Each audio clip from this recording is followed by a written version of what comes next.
Well, another day, another video. I say that all the time. You must be getting sick of that. Allergies are acting up a bit today.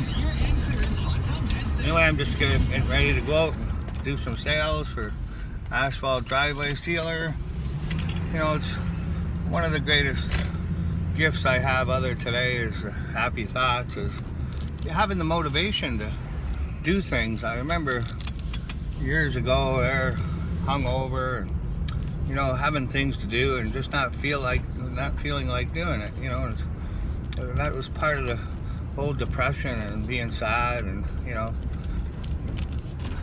being down on myself and not getting the things done that I wanted to do. It was a difficult time in my life, and you know, I know becoming clean and sober and eating properly and exercising, and you know, I always forget to eat my vegetables.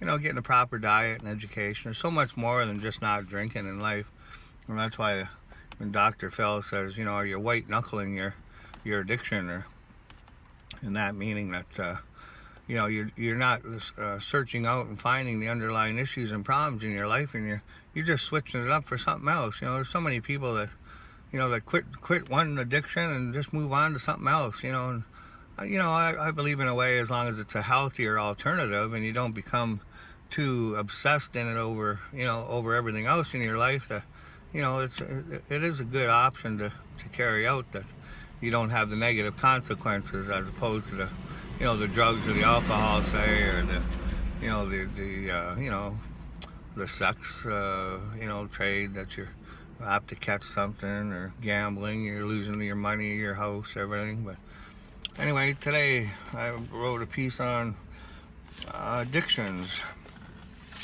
I think this is the one I wanted to read this morning, is it? Cravings. Okay, yeah, addiction, sure, we'll go with that one.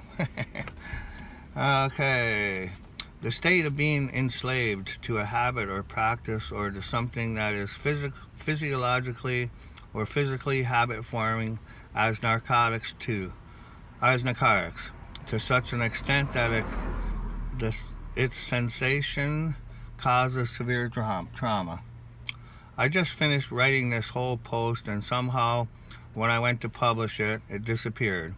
Very, very frustrating. But I'm a stubborn man.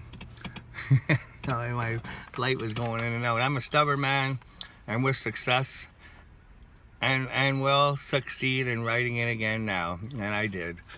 And I remember I wasn't even on any medication for my ADHD, and you know, I forced myself on and on and on.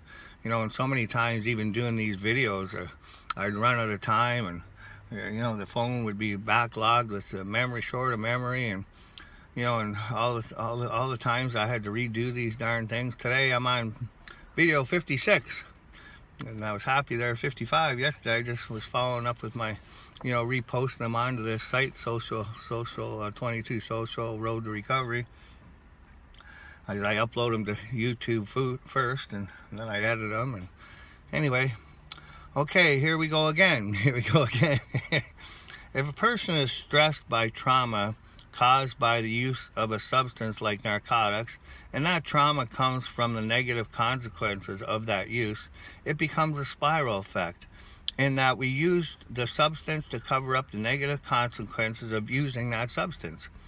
Like right now, I'm still pissed at losing the last note I just wrote. I have a difficult time rewriting it.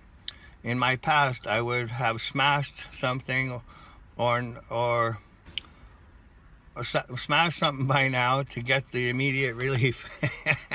You know, oftentimes I have to, you know, really be aware of my thinking and my frustration. A lot of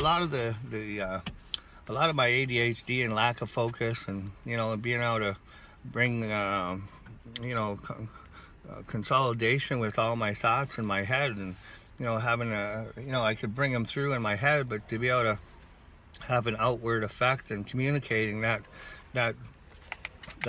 collective thinking was very difficult for me before. And so I would smash something, I'd get frustrated, and damn, damn thing and then throw it out the window, and that would give me that immediate release. And I tend to, that early on, and I'm sure that was, in part that led me to using alcohol and drugs for that immediate release. Anyway, I guess those were all warning signs of a lack of coping skills. Due to the negative consequences of breaking things, I chose avoidance of those unhappy thoughts through alcohol and drugs, which led to so many other complications. Okay, break. It's as if I'm dealing with the loss of something I liked. If I look deeper into it, maybe it stirs up other losses in my life that are part of the brain wiring of the brain where all loss goes. Anyway, let's try this again. If a person is enslaved to debt and is forced to physically work to pay the debt at a job they don't like, that could create the trauma and stress. Many escape that stress and trauma through substance abuse. It gives them the temporary relief. Some go bankrupt. Some learn to endure it till the end, till they are debt-free. Retirement.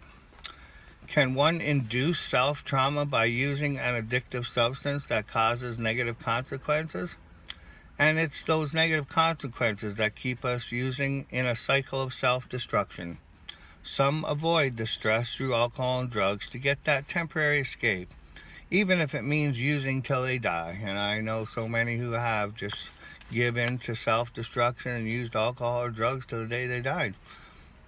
Others avoid the stress by avoiding responsibilities and live in our shelters and jails, which I did for a while. I just give up any type of responsibility and and debt and all the today I have little cause for stress unless I lose a note. Like I lost this note when I was writing it at the time. Had to rewrite it. Life today is about maintaining motivation. Like this note. It may not be as good as the first one I wrote, but I finished it. I learned to cope with urges that would have said fuck it and not redo this note. I try hard. I'm just watching that little clicker. I thought it went for a little blimp there. I try hard to manage my thoughts and not get too overwhelmed with situations today. I'm more aware of my feelings and make better choices in my behaviors as a result. Well, I hope someone gets something out of this note. If not, I did. It was a lesson that with persistence we can achieve and conquer anything in our lives. Happy thoughts, happy heart, happy life, my friends. It's so amazing today, and I'm so blessed, like I say, with not only the happy thoughts, but being able to have the motivation and desire and dreams and all the other things that go along with conquering all the things that I've wanted to do in this world. And today I am truly blessed in starting a little hobby farm, and I'm living out in the country with 8 acres, and I truly am blessed today to have all the things that I've dreamed for over the last 21 years. And I just hope that everyone else keeps their dreams alive and really sets forth and jumps high and into the winds and chains and really creates that inspiration and desires and dreams that come true in your life. Anyway, God bless you all. Thanks for joining in.